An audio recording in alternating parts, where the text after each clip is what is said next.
everyone, this is Harold Ho from haroldho.com. How is everyone doing? I hope you are doing well, you are fine, you're in good health. Anyway, welcome to this week's part 3 of Do You Want to Develop Leads? Okay, in this week, I'll be talking about ways to enhance your lead developing campaign. But first of all, let me just share a bit about myself to you. It's been quite a crazy busy week that I had, and I'm just like from task to task. Sometimes I don't even know what am I rushing for, and many a times I wish that I had more than 24 hours a day. I'm not sure about you, that have you ever encountered such a situation? Also, I'm a keen follower of the English Premier League, the EPL, and it's this time of the season that things get really very interesting. The top 4 teams and the bottom 3 teams. Well, the top 4 teams will qualify for Champions League to play in Europe, and of course the bottom 3 teams will be relegated. So it does arouse a lot of interest, who is going down and who is staying on the top 4.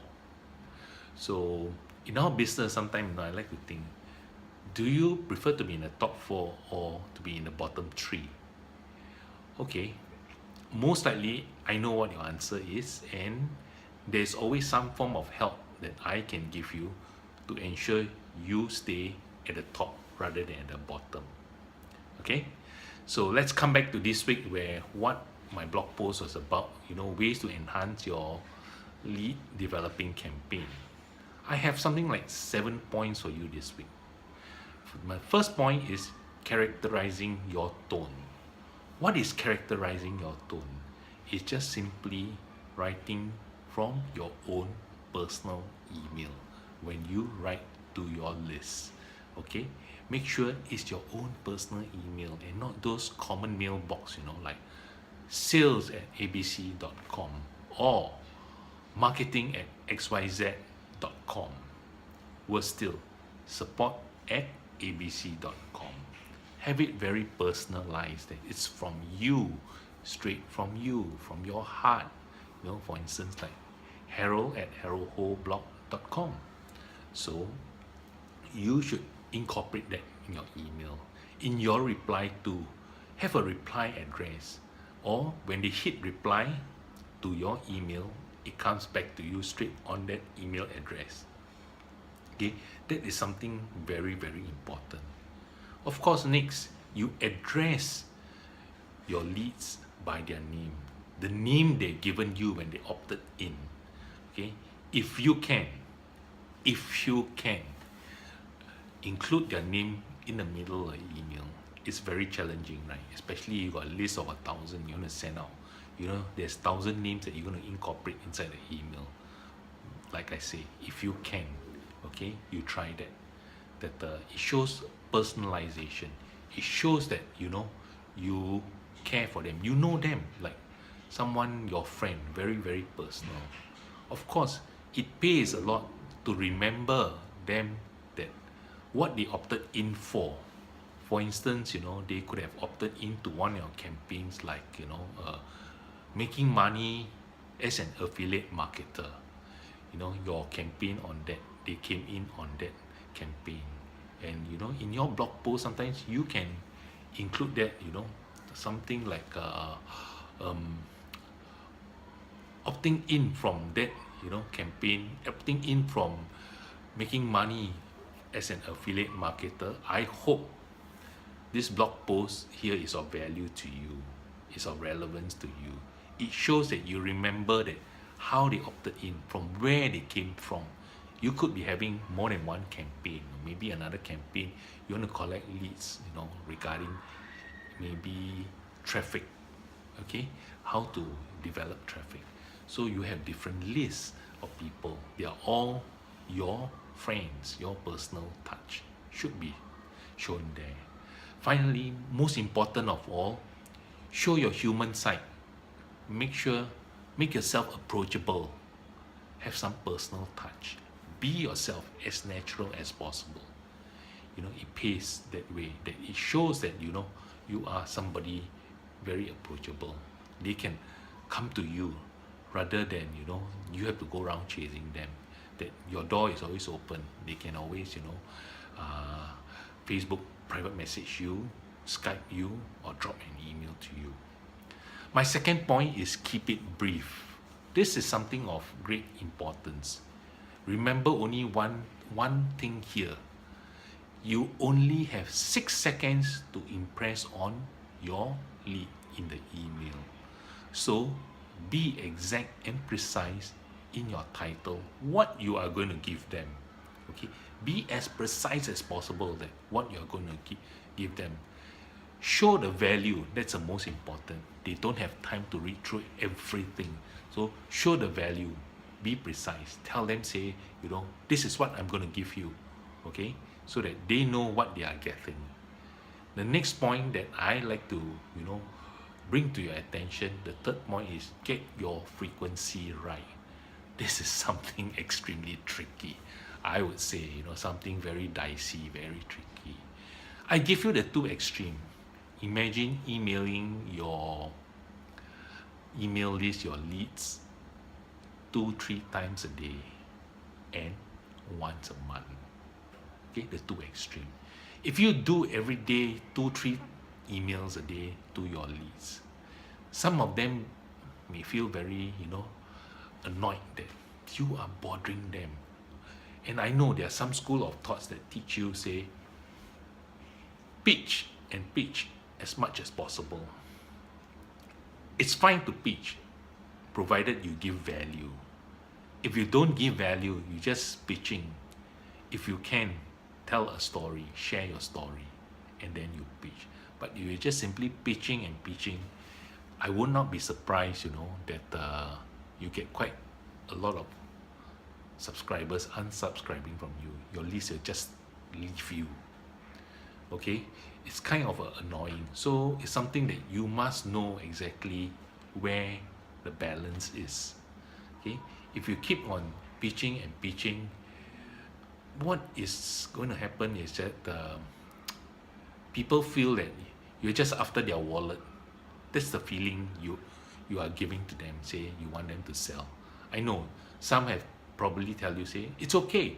They don't buy. They don't buy now. Maybe they'll buy in the next week, the next day, next month, 2 weeks time, fortnight from now, or whatever it is. So keep on pitching and pitching.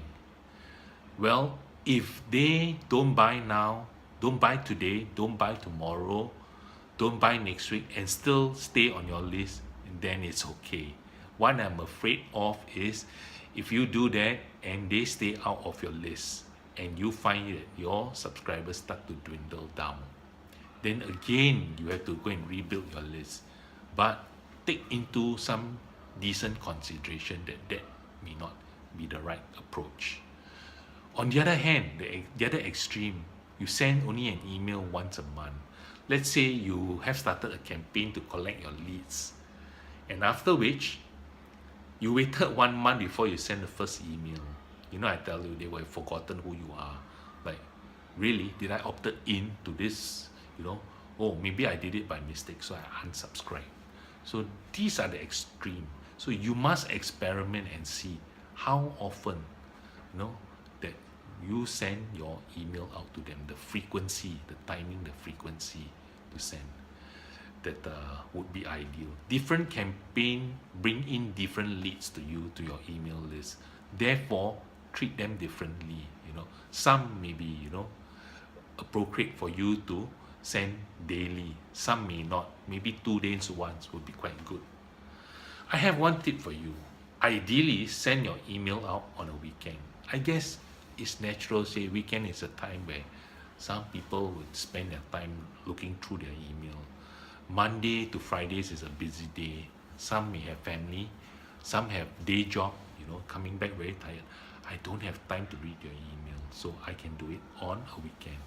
So it'd be a good idea that for a starter, to take that into consideration about putting your email across during the weekend. The next point I'm going to talk about is don't overlook social media. Always include in your email social media icons, Twitter, Facebook, Instagram, whatever you are active in, include them there, so that you give an opportunity to your readers of your email to share whatever content you are putting across to them, okay, through their network. That is something very good, I would say. You may even prompt them, say, if you find my email useful or what my article about is useful, please share it with people who could be of interest to this. In this way, you are also growing your list, generating fresh leads. Okay, this is one free avenue of generating leads. Okay, it may not be a lot, but it's better than nothing. Next, I would say use only relevant content. Okay, what they opted in for. If your lead campaign was about traffic, free traffic, paid traffic, you taught them how to get hold of traffic, both in a free way and a paid manner. So your content to them, to that list, those subscribers on that list, your leads in that list should be more traffic orientated. It's of relevant because I opted in because of traffic. I did not opted in and you send me something else about maybe how to install a plugin in WordPress, how to install a SEO or something like that.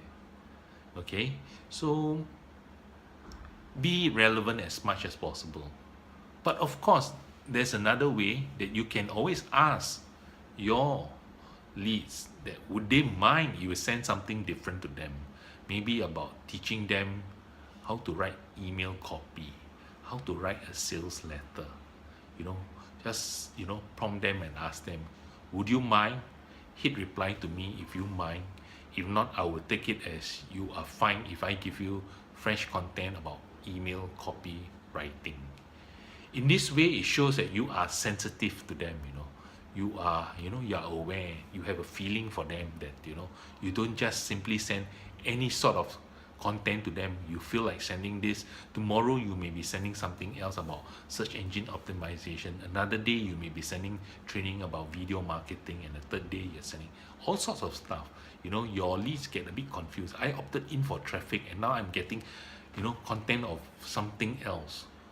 Well, always ask, no harm, that that I'm going to send you something different. Are you okay? Are you fine with it? In this way, it shows your sensitiveness to your list. At the same time, you are giving value. You are educating them beyond what they opted in for. Okay? Now, the next point I'm going to talk about is call to action, inclusion in your email. What you are always doing should be like collecting data, to find out more about your leads, so that you know what type of content to send to them, like getting to know them. The more you know them, the better for you, don't you think so? So that you know what type of content to send to them. They are sensitive, they don't like such content, or they prefer this sort of content. So it does help. So you should always include a call to action in your email. Okay, your call to action must be clear and visible and actionable. They can see it's very clear there and it's very actionable. Click on it or something like that. Tell them what to do. Okay, tell them what you want them to do. Click on that call to action button, like subscribe now. Click here to my video training. Okay, you must tell them. From young until today, we always need to be told to do something. If not, we will forget or do not know. I didn't know I have to click on that button. And of course, tell them the benefit of clicking on that button, that call to action button. What they'll be getting is something very valuable. Tell it to them. Tell them that this is valuable. You should click on it. So that is your call to action. So remember, always include your call to action button in your email. Would you be surprised if I told you, say, your call to action button should be included in the first paragraph? Something new to some of you, I'm quite sure. There's always a tendency of, how should I say, we tend to put the call to action button at the end. We tell a story and everything, we come to the end, then we put a call to action button. Nothing wrong, good.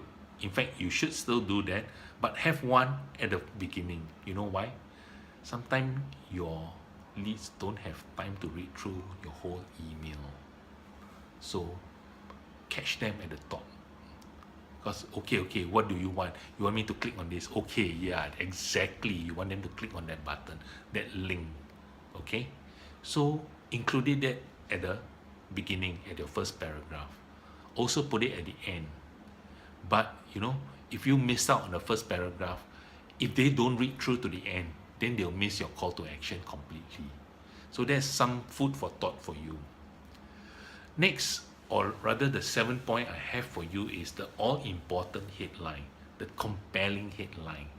Okay, this, I cannot overstress this importance, of this headline, what it should be. It's the primary goal, of your email copy, that your email copy, the headline should kind of invoke curiosity and attract their attention fast. They must be attracted to that. Their attention must be captured very quickly, and curiosity should be invoked in your headline. That's your primary goal. Okay, your headline should be clearly written. Okay, not something quite messy and I can't understand.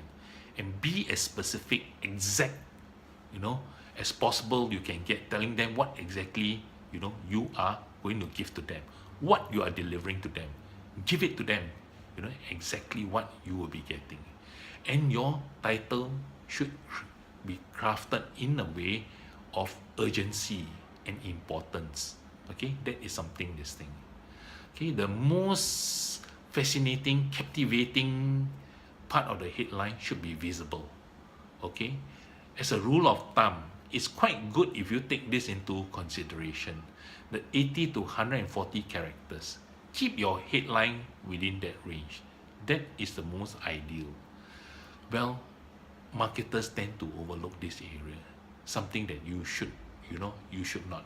You should keep it there within that 80 to 140 characters. So I come to the end of this week's blog post. Okay, this video is a summary of what I have written to help those who don't have time to read, who just want to listen or watch a video instead.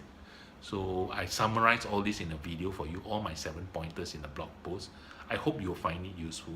Do drop me some comments. Okay, in conclusion, I will continue again with my English Premier League story. At this point of time, there are 3 teams at the bottom of the table who will be relegated. Well, they have another 2 games more to play. I think there might be some changes.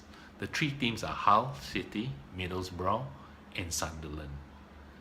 Okay, as marketers, I'm sure you do not want to be in such a situation, relegated because of inactivity, or you procrastinated, you lost track, and you've gone off course and you are out of the game. To help you is something that I want to do for you, to get you moving. So all you need to do is, again, click on to the link that I can give you some help. It's through my mentor. Okay, so click on the link and find out more. Okay, if you want to move forward and get something done this year, at least all is still not lost. It's still in the month of May. We have something like another good, slightly more than half a year to go. You can make a change to all that. It's totally up to you, taking action, educating yourself and then taking action. Things may go wrong, but nevertheless, at least you are taking action. If you did not take action, how do you know things will go wrong? Things will not go wrong if you just sit there and do nothing, not taking action. Obviously, if you don't walk, how are you going to fall? You don't run, how are you going to win? So you must do that exactly, something of that nature. So in this instance, I just want to wish one and all who come by here to read my blog post, whichever part of the world you may be in, a very nice day, a good week ahead, and I'll be back again next week for part 4. Okay? There'll be more. I will follow up with you again next week. In the meantime, if you're a soccer fan, enjoy your soccer. Take good care of yourself, stay healthy, and I'll be back and I'll see you next week. Bye for now.